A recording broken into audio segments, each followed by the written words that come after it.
ಕನ್ನಡ ನಾಡು, ಇದು ಕನ್ನಡಿಗರ ನಾಡಿ ಮಿಡಿತ. ಕರ್ನಾಟಕ ಗ್ರಾಮೀಣ ಬ್ಯಾಂಕ್ ನೌಕರರ ಒಕ್ಕೂಟದ ಅಡಿಯಲ್ಲಿ ಬರುವ ಫೆಬ್ರವರಿ 8-9ರಂದು ಅಖಿಲ ಭಾರತ ಗ್ರಾಮೀಣ ಬ್ಯಾಂಕ್ ನೌಕರರ ಸಂಘದ 15ನೇ ತ್ರೈವಾರ್ಷಿಕ ಮಹಾಸಭೆಯನ್ನ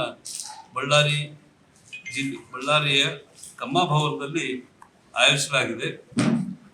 ಅವತ್ತಿನ ದಿವಸ ದೇಶದ 43 ಗ್ರಾಮೀಣ ಬ್ಯಾಂಕ್ಗಳ ಪ್ರತಿನಿಧಿಗಳು 1,000 ಪ್ರತಿನಿಧಿಗಳು ಆ ಒಂದು ಮಹಾಸಮ್ಮೇಳನದಲ್ಲಿ ಭಾಗವಹಿಸಲಿಕ್ಕೆ ದೇಶದ ವಿವಿಧ ಗ್ರಾಮೀಣ ಬ್ಯಾಂಕ್ಗಳಿಂದ ಬಳ್ಳಾರಿ ನಗರಕ್ಕೆ ಆಗಮಿಸ್ತಾ ಇದ್ದಾರೆ.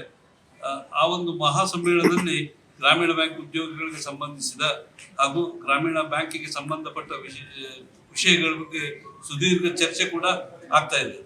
ಪ್ರಮುಖವಾಗಿ ರಾಷ್ಟ್ರೀಯ ಗ್ರಾಮೀಣ ಬ್ಯಾಂಕ್ ಸ್ಥಾಪನೆ ಆಗಬೇಕು, 43 ಗ್ರಾಮೀಣ ಬ್ಯಾಂಕ್ಗಳನ್ನು ಒಗ್ಗೂಡಿಸಿ ರಾಷ್ಟ್ರೀಯ ಗ್ರಾಮೀಣ ಬ್ಯಾಂಕ್ ಸ್ಥಾಪನೆ ಆಗಬೇಕು. ಗ್ರಾಮೀಣ ಬ್ಯಾಂಕ್ಗಳಲ್ಲಿ ನೇಮಕಾತಿಗಳನ್ನು ತೀವ್ರಗತಿಯಲ್ಲಿ ಮುಂದುವರಿಸಿ ದೇಶದಲ್ಲಿ ಈಗಾಗಲೇ ಇರತಕ್ಕಂಥ 22,000ಕ್ಕೂ ಹೆಚ್ಚಿನ ಖಾಲಿ ಹುದ್ದೆಗಳನ್ನು ನೇಮಕಾತಿ ಮಾಡಬೇಕು ಅನ್ನೋದು, ಅದರೊಟ್ಟಿಗೆ ದಿನಗೂಲಿ ನೌಕರರನ್ನ ಕಾಯಂಗೊಳಿಸಬೇಕು ಅನ್ನೋದು, ಇವೆಲ್ಲ ವಿಷಯಗಳನ್ನು ಇಟ್ಕೊಂಡು ಮಹಾಸಮ್ಮೇಳನ ಅವತ್ತು ಸುದೀರ್ಘ ಚರ್ಚೆಯನ್ನು ಕೂಡ ಮಾಡಲಿದೆ. ಆ ಒಂದು ಸಮ್ಮೇಳನಕ್ಕೆ ಬರ್ತಕ್ಕಂಥ ಸಮ್ಮೇಳನ ಉದ್ಘಾಟನೆಗಾಗಿ ಸುಪ್ರೀಂ ಕೋರ್ಟಿನ ನಿವೃತ್ತ ನ್ಯಾಯಾಧೀಶರಾದಂಥ ಶ್ರೀ ಗೋಪಾಲ್ ಗೌಡ್ ಅವರು ಆಗಮಿಸ್ತಾ ಇದ್ದಾರೆ. ಹಾಗೂ ವಿವಿಧ ಕಾರ್ಮಿಕ ಸಂಘಟನೆಗಳು ಕೂಡ, ಕಾರ್ಮಿಕ ಮುಖಂಡರು ಕೂಡ ಆ ಮಹಾಸಮ್ಮೇಳನದಲ್ಲಿ ಭಾಗವಹಿಸ್ತಾ ಇದ್ದಾರೆ. ಬ್ಯಾಂಕ್ ನೌಕರರ ಒಂದು ಅಖಿಲ ಭಾರತ ಸಮ್ಮೇಳನವನ್ನು ಬಳ್ಳಾರಿ ನಗರದಲ್ಲಿ ನಡೆಸಲಿಕ್ಕೆ ಅವಕಾಶ ಮಾಡಿಕೊಟ್ಟಿರೋದಿದೆಯಲ್ಲ, ಇದು ಭಾಳ ಹೆಮ್ಮೆಯ ವಿಷಯ. ಗ್ರಾಮೀಣ ಬ್ಯಾಂಕ್ ವ್ಯವಸ್ಥೆಗೆ 50 ವರ್ಷ ತುಂಬುತ್ತಾ ಇದೆ. ನಮ್ಮ ಸಂಘಟನೆಯ 15ನೇ ಸಮ್ಮೇಳನ ಇಲ್ಲಿ ನಡೀತಾ ಇದೆ.